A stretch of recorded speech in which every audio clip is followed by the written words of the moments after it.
आपकी हिम्मत कैसे हुई मेरे साथ रिश्ता जोड़ने की? अरे मुझ में नहीं चलाओ, अपने शौहर पे चलाओ। हमसे हुआ एक गुनाह जो ऐसी औलाद पैदा की। जिल्लत तो दी है ना, कहीं मुंह दिखाने के काबिल नहीं छोड़ा इन लोग। घमंडी और धोखेबाज इंसान से कोई वास्ता नहीं। ड्रामा सीरियल नकाब के आने वाले एपिसोड में आप लोग देखेंगे अब दोस्तों इस ड्रामे की कहानी पूरी पलट चुकी है। जहां पर बिलाल और ईमान के दरमियान जितनी मोहब्बत थी अब वो मोहब्बत नफरत में बदल चुकी है। लेकिन दोस्तों इस कहानी का बहुत बड़ा ट्विस्ट होगा क्योंकि बिलाल इतनी आसानी से ईमान को खुद से दूर नहीं करेगा। आखिर नासिर साहब और आहद ने मिलकर ईमान को फंसवा ही लिया। फिलहाल तो बिलाल भी उनकी जीत का जश्न मनवा रहा है और ईमान के ऊपर वो सारी सख्तियां कर रहा है, अपने लॉ को फॉलो करवा रहा है क्योंकि ईमान रिश्वत लेने के केस में फंस चुकी है और वो रिश्वत अहद और नासिर साहब की तरफ से है। उन्होंने अपना प्लान बनाकर वेयर हाउस में ईमान को मजबूर कर दिया रेड करने पर। लेकिन ये तो तैमूर भी जानता है कि यह सब कुछ उसके बाप और अहद की चाल है। हालांकि तैमूर भी यह सब कुछ करना चाहता था लेकिन उसने नहीं किया। लेकिन जब उसके डैड और अहद ने यह प्लान बनाया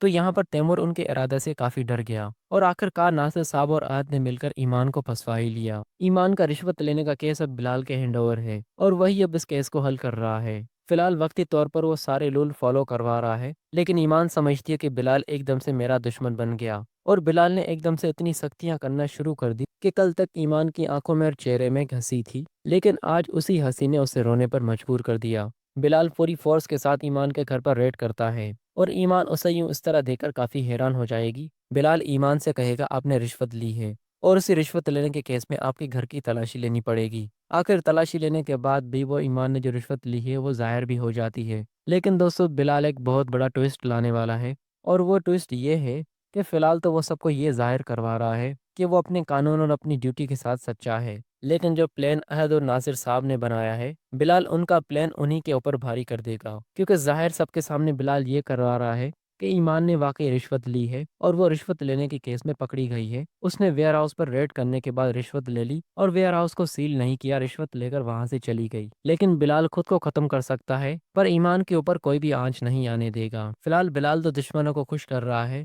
और वो लोग भी अपनी जीत का जश्न मना रहे हैं कि हमने आकर ईमान को फंसवा ही लिया। यहाँ पर अहद काफी खुश हो रहा है, वो जारा को खुशी खुशी ये सारी न्यूज़ सुनाता है। लेकिन अहद और नासिर साहब के ऊपर जो बाजी पलटने वाली है इसके बारे में तो उन्हें अंदाजा ही नहीं। जब उनके सामने तैमूर की सारी हकीकत खुलकर आएगी और यही बिलाल सारे घर को सारी सच्चाई बता देगा तब दोस्तों इस ड्रामे का बहुत बड़ा ट्विस्ट होगा।